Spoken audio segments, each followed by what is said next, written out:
Hello दोस्तों, नमस्कार। आप सभी का स्वागत हमारे channel Hindi GS practice class by Hemlata में। तो आज हम लोग क्या पढ़ेंगे, संविधान पढ़ रहे हैं। तो संविधान में कहाँ तक पढ़े थे, तो कितना हो गया था, तो कितना हुआ है, 21 तक हो गया है। अब चलेंगे कहाँ, तो 86वां संविधान संशोधन चलेंगे।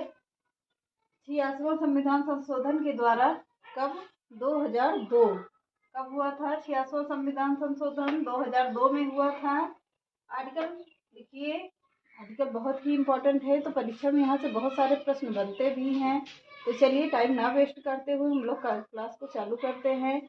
तो कितना यदि किसी व्यक्ति को, क्या कह रहा है 22वां आर्टिकल, यदि किसी व्यक्ति को गिरफ्तार किया गया है तो 24 घंटे के अंदर उसे उपस्थित करना अनिवार्य होता है।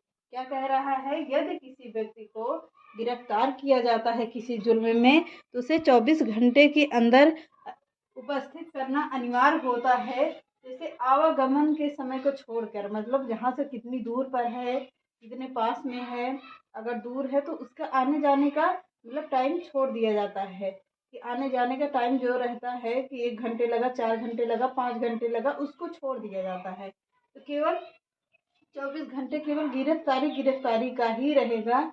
तो क्या कह रहा है, यदि किसी व्यक्ति को गिरफ्तार किया गया है तो उसे कितने 24 घंटे के अंदर उपस्थित करने अनिवार्य रहता है, आवागमन के समय को छोड़कर। ब्रैकेट में लिख लीजिए, आवागमन के समय को छोड़कर लिख लीजिए। तो तीसरा पॉइंट डालिए, मूल अधिकार। मूल अधिकार किसमें है, तो आर्टिकल 3 में है। तो मूल अधिकार किसमें है, भाग 3 में है, सॉरी। क्या कहता है, शोषण के विरुद्ध अधिकार। मूल अधिकार क्या कहता है, तो शोषण के विरुद्ध अधिकार। हेडिंग डाल लीजिए। आर्टिकल लिखिए 23 लिखिए, किसी भी व्यक्ति को बलपूर्वक कार्य नहीं कराया जाएगा। आर्टिकल 23 कहता है कि किसी भी व्यक्ति को बलपूर्वक या जबरदस्ती उससे कार्य नहीं करवाया। अगर उसकी इच्छा होती है कि वो कार्य करेगा या करवाने का मतलब कोई भी जबरदस्ती नहीं किया जा सकता किसी भी कार्य के लिए। उसकी मर्जी के अनुसार वो करेगा, जब चाहे करेगा, जब चाहे छोड़ सकता है। तो बलपूर्वक कार्य नहीं किया जाएगा। आर्टिकल 24 में देखिए, 14 वर्ष से कम उम्र के बच्चों को कारखानों या जोखिम भरे कार्य नहीं करवाया जाएगा, क्योंकि वो बच्चे रहते हैं, कल की चोट वोट लग सकती है, उससे कोई बड़ी हानि हो सकती थी। तो क्या कह रहा है आर्टिकल 24, देखिए 14 वर्ष से कम उम्र के बच्चों को कारखानों या जोखिम भरे कार्य नहीं करवाया जाएगा। क्या कौन सा आर्टिकल कहता है, तो आर्टिकल 24 कहता है। अगला पॉइंट डालिए 4, धार्मिक। ये भाग नहीं है, ये भाग नहीं है, इसका पॉइंट है केवल। तो पॉइंट कौन सा होगा, 4 होता है। धार्मिक स्वतंत्रता का अधिकार कहाँ से कहाँ तक होता है, तो 25 से लेकर 28 तक होता है। क्या, धार्मिक स्वतंत्रता का अधिकार 25 से लेकर 28 तक। हेडिंग डालिए। अब उसमें 25वां आर्टिकल लिखिए। आर्टिकल 25, धर्म के प्रचार प्रसार की स्वतंत्रता। क्या कह रहा है कि अपने धर्म के प्रचार कर सकते हैं, प्रसार कर सकते हैं, उसको फैला सकते हैं, इसकी स्वतंत्रता आर्टिकल कौन कह रहा है, आर्टिकल 25 कह रहा है कि हम जैसे किसी भी धर्म का, मतलब जो धर्म है हमारा, उसका प्रचार प्रसार कर सकते हैं। आर्टिकल 26 कहता है धार्मिक कार्यों के प्रबंध की स्वतंत्रता। अगर कोई मंदिर मस्जिद कुछ भी धार्मिक कार्य बनवाता है या भंडारा करता है इत्यादि के लिए, उसे पूर्ण रूप से स्वतंत्र किया गया है। कौन सा आर्टिकल कहता है, तो आर्टिकल 26 कहता है। तो आर्टिकल 27 क्या कहता है, धर्म की उन्नति के लिए चंदा देने हेतु किसी भी व्यक्ति को बाध्य नहीं किया जाएगा। यानी कि इसका कह रहा है आर्टिकल 27 कि धर्म कार्य के लिए अगर कोई चंदा मांगता है तो उसको जबरदस्ती, किसी देने वाले से जबरदस्ती नहीं करके मांग सकता है कि आप दीजिए, आपके लिए जरूरी है। अगर उसके पास है तो देगा, नहीं है तो नहीं देगा। जबरदस्ती उससे नहीं निकलवाया जा सकता। ये क्या कौन सा आर्टिकल कहता है, आर्टिकल 27 कहता है कि धर्म की उन्नति के लिए चंदा देने हेतु किसी भी व्यक्ति को बाध्य नहीं किया जाएगा। कौन सा आर्टिकल, तो आर्टिकल 27 कहता है। अब 5वां पॉइंट देखिए, शिक्षा तथा संस्कृति का अधिकार। कहाँ से कहाँ तक होगा, तो 29 से लेकर 30 तक होगा। शिक्षा तथा संस्कृति का अधिकार, यानी कि हम लोग कहाँ तक भी, कहीं भी तक पढ़ सकते हैं, नहीं भी पढ़ सकते हैं, पढ़ भी सकते हैं। अगर अपनी मर्जी है तो, उसकी पढ़ने की इच्छा है तो कहीं भी पढ़ सकता है, कितनी भी डिग्रियां ले सकता है। कौन सा क्या कहता है, शिक्षा एवं संस्कृति का अधिकार ये कहता है कि हम लोग जितना चाहे पढ़ सकते हैं, नौकरी करना चाहे नौकरी कर सकते हैं, विदेशों में पढ़ना चाहे विदेशों में भी जाकर पढ़ सकते हैं। इसके लिए कोई बाध्य नहीं किया जाएगा या सरकार उसके ऊपर कोई कानून नहीं लगाएगी। जिसकी मर्जी जितना चाहे वो पढ़ लिख सकता है अपनी संस्कृति में रह के। तो आर्टिकल कौन सा, आर्टिकल 29 से लेकर 30 कहता है। 29 आर्टिकल लिखिए और इसमें लिखिए अल्पसंख्यकों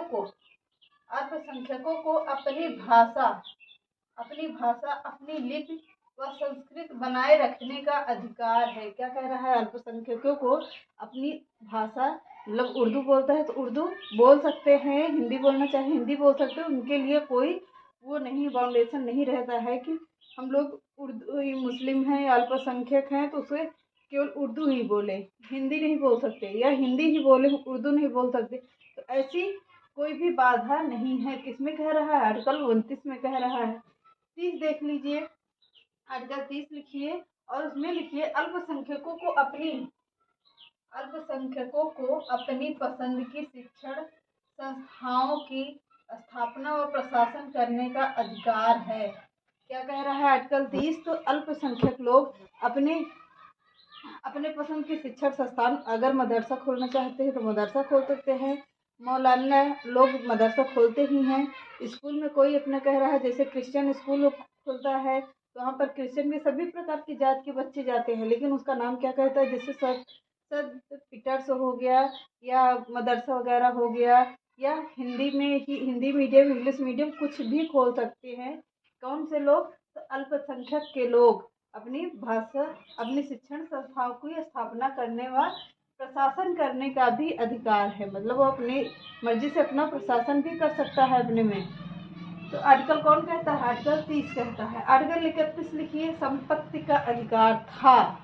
कह रहा है संपत्ति का अधिकार था। यहाँ पर जो पहले था अब उसे क्या किया, वह कानूनी रूप से अपना लिया गया, सरकार ने इसे अपना बना लिया है। इसे संपत्ति का अधिकार को जो हटा दिया गया है 44वें संविधान संशोधन के तहत। आर्टिकल 1978 में इसे कानूनी अधिकार बनाया गया।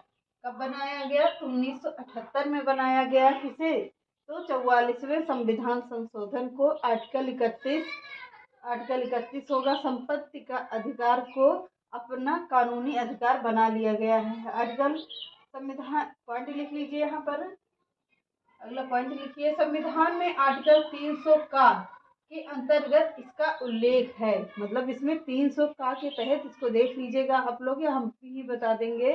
तो आर्टिकल 300 का के अंतर्गत इसका पूर्ण रूप से उल्लेख किया गया है। आर्टिकल 19F देखिए, इसमें संक्षेप है, इसमें समझने के लिए है, लिखते भी रहिएगा समझते भी रहिएगा।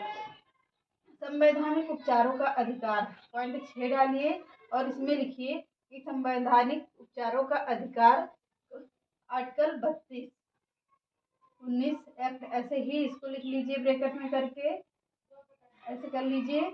और इसमें अगला पॉइंट लिख लीजिए 6, संवैधानिक उपचारों का अधिकार, आर्टिकल 32। अब इसमें पॉइंट करके लिखिएगा। कह रहा है कि यदि किसी विवाद को निम्न न्यायालय से उच्च न्यायालय ले जाया जाना है तो आर्टिकल किसके तहत ले जाएंगे, आर्टिकल 226 के तहत ले जाएंगे। और अगला पॉइंट डालिए, इसमें लिखिए यदि किसी विवाद को उच्च न्यायालय से निम्न न्यायालय ले जाना है तो किस आर्टिकल के तहत, आर्टिकल 32 के तहत उसे ले आया जा सकता है। उच्च न्यायालय को किसमें ले जाएगा, तो आर्टिकल 226 में ले आएगा। और इसमें कह रहा है, फिर से देख लीजिए, यदि किसी विवाद को निम्न न्यायालय से उच्च न्यायालय ले जाना है तो 226 आर्टिकल के तहत लाएगा। यदि किसी विवाद को उच्च न्यायालय से निम्न न्यायालय के अंतर्गत ले जाना है तो कौन सा आर्टिकल होगा, आर्टिकल 32 होगा। अगला पॉइंट लिखिए, इसके अंतर्गत 5 प्रकार के रिटों का उल्लेख है। कितने प्रकार के, तो 5 प्रकार के रीटों का उल्लेख है। तो 5 प्रकार के रीट कौन से होंगे? तो चलिए देखते हैं। बंदी प्रत्यक्षीकरण लेख है। और कौन सा होगा? तो अधिकार परीक्षा लेख है। और आपका अधिकार क्या है ये होगा। परमादेश लेख है। और उत्प्रेषण लेख है। प्रतिषेध लेख है। ये 5 कौन से लेख हो गए हैं। तो चलिए आज के सेशन को यहीं पे समाप्त करते हैं। मिलते हैं नेक्स्ट क्लास में। तब तक के लिए नमस्कार।